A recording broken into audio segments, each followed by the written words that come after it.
So students, numerical का ये हमारा लास्ट टॉपिक है of measures of central tendency, that is arithmetic mean. ये आप लोग लास्ट टॉपिक न्यूमेरिकल का देख लीजिए। लोकेशन ऑफ मिसिंग आइटम और फ्रीक्वेंसी। मान लीजिए हमें अभी तक सब कुछ पता था, हम फाइंड आउट कर लेते थे, ठीक है। अब अगर कोई चीज़ मिसिंग है तो हम कैसे निकालेंगे? जैसे आपको दिया गया है कि मीन आपको पता है, फॉर्मूला होता है समेशन x अपॉन n। मान लीजिए कि इस केस में आपको समेशन x नहीं पता है, आप कैसे निकालेंगे? मीन इंटू n कर देंगे तो आपका समेशन x आ जाएगा। आपको n नहीं पता है तो समेशन x अपॉन मीन कर देंगे तो आपको मीन पता चल जाएगा। ये हम एक न्यूमेरिकल एग्जाम्पल से करते हैं। मान लीजिए हमें वेजेस दिए हुए हैं 10 to 20, 20 to 30, 30 to 40, 40 to 50, 50 to 60, 60 to 70, 70 to 80।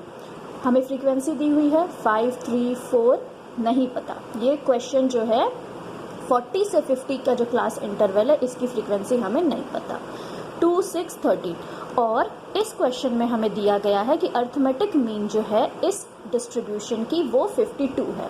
मतलब हमें यहाँ पर इन्होंने ये बता दिया है कि अर्थमेटिक मीन 52 है। हमें क्या नहीं पता? हमें फ्रीक्वेंसी एक नहीं पता। अब हम क्या करेंगे इस केस में? हम डायरेक्ट मेथड अप्लाई करेंगे, ठीक है। डायरेक्ट मेथड से हम इजीली आंसर निकाल सकते हैं। पहले हमने वेजेस लिख लिए एज इट इज़ और हमने फ्रीक्वेंसी लिख ली एज इट इज़। हमने यहाँ पे इनके मिड वैल्यूज़ निकाल लिए, ठीक है, क्योंकि डायरेक्ट मेथड में हमें मिड वैल्यू तो चाहिए ही चाहिए। जब भी क्लास इंटरवल होगा हमें मिड वैल्यू से ही कंप्यूटेशन करना है। फिर हमने क्या किया? समेशन f हमारा जो निकला, क्या निकला? ये f की वैल्यू हमने प्लस f कर दी और टोटल हमने लिख लिया। मतलब हमें f की वैल्यू नहीं पता तो हमने इसको साइड में प्लस f कर दिया, ये जो भी वैल्यू हो, और रेस्ट को हमने एज इट इज़ ऐड कर लिया। तो वो निकला 33 प्लस f, जिसकी वैल्यू हमें नहीं पता है, जो हमें निकालनी है। अब हमने क्या किया? f इंटू m कर दिया, जो हम डायरेक्ट मेथड में करते हैं। 15 into 5 75, 25 into 3 75, 35 into 4 140, 45 into f 45f, 55 into 2 110, 65 into 6 390 and 75 into 13 is 975। इसका टोटल क्या निकला? 1765 प्लस 45f। ये 45f हमने एज इट इज़ लिख लिया, ठीक है। जो भी ये फ्रीक्वेंसी होगी यहाँ पे वो 45 से मल्टीप्लाई होनी थी, हमें पता ही नहीं वैल्यू क्या है, तो हमने f को एज इट इज़ रख दिया। अब हम वैल्यू लगाएंगे। हमें डायरेक्ट मेथड का फॉर्मूला क्या है? Mean equals to summation fm upon f। So हमें मीन क्वेश्चन में ऑलरेडी दिया हुआ है कि 52 है, हमने 52 एज इट इज पुट कर लिया। समेशन fm हमारा कितना निकला है? 1765 प्लस 45f। हमारा f कितना है? 33 प्लस f, तो 33 प्लस f। अब हम इसे क्रॉस मल्टीप्लाई करेंगे तो 52 इंटू 33 प्लस f, ब्रैकेट में इधर ये इधर चला गया और ये as it is 1765 plus 45f। अब जब हमने 75 इंटू 33 किया, ब्रैकेट को ओपन करेंगे तो 52 इंटू 33 हमने किया, आंसर निकला 1716 plus 52 into F is 52f। ये as it is 1765 plus 45f।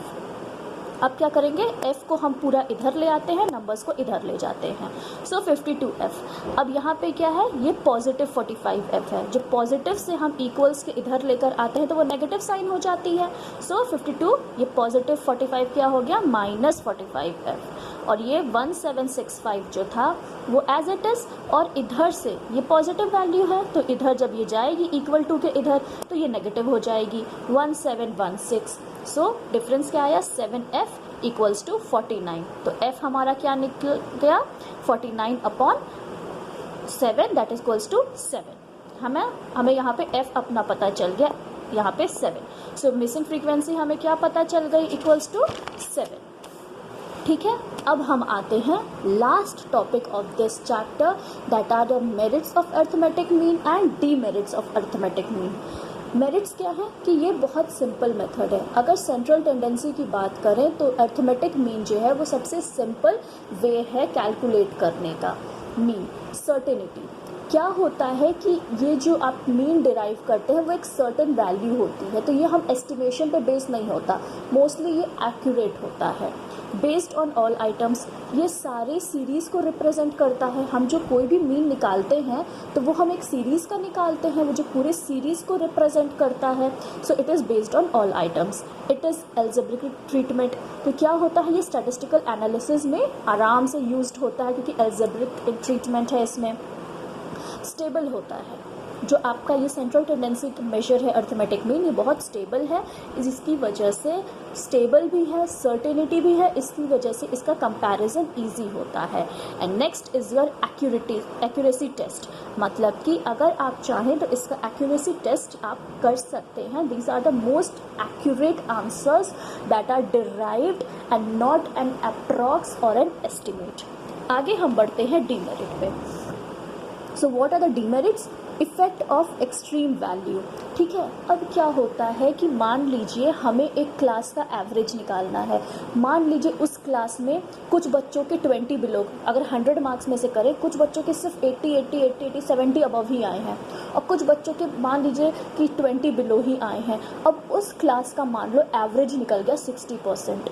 ठीक है, 60 अगर उस क्लास का एवरेज निकल गया, तो क्या उस क्लास का सच में हर बच्चे का 60 आया है?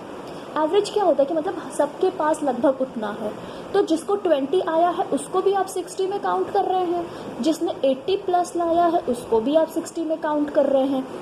तो इसकी वजह से क्या होता है कि जब हम मीन निकालते हैं तो फ्रीक्वेंसी और जो वैल्यू ऑफ एक्सट्रीम वैल्यू जो होती है, जिनकी वेटेज ज़्यादा होती है, उनकी वजह से मीन जो है काफ़ी फ्लक्चुएट करता है।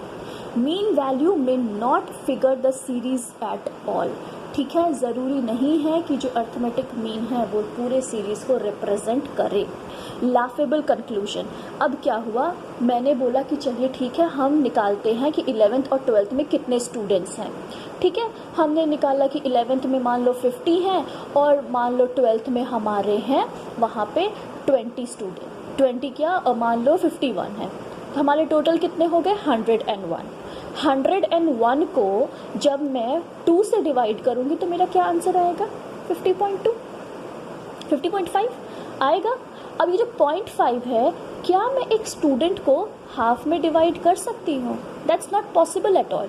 ठीक है, तो कभी कभी क्या होता है, लाफेबल कंक्लूजन्स ऐसे निकलते हैं कि हम किसी चीज़ का डिवीजन नहीं कर सकते, लेकिन हमें वहाँ पे पॉइंट में आंसर्स डिराइव होते हैं। Next is your unsuitability. Not suitable in case of percentage और प्रोपोर्शन। जो आपका अर्थमेटिक मीन है वो आपके प्रपोर्शन या जो परसेंटेज होते हैं उसमें बिल्कुल भी सूटेबल नहीं है। And last is misleading conclusions. कभी कभी इसमें मिसलीडिंग कंक्लूजन्स भी डिराइव हो जाते हैं।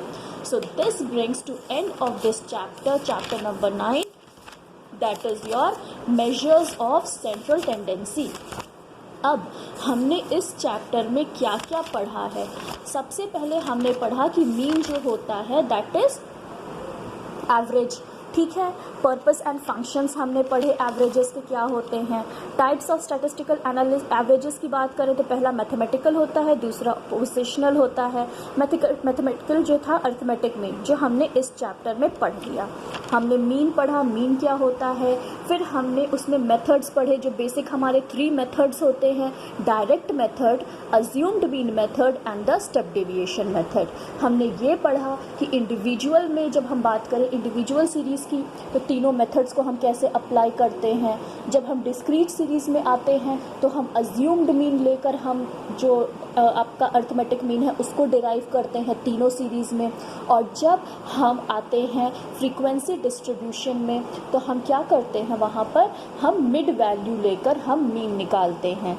ठीक है, स्टेप डेविएशन मेथड में हम क्या करते हैं, हम एक कॉमन फैक्टर c लेके डिवाइड कर देते हैं, जो कि पूरा आपका एक प्रोसेस और आगे हो जाता है आपके अज्यूम्ड मीन मेथड से।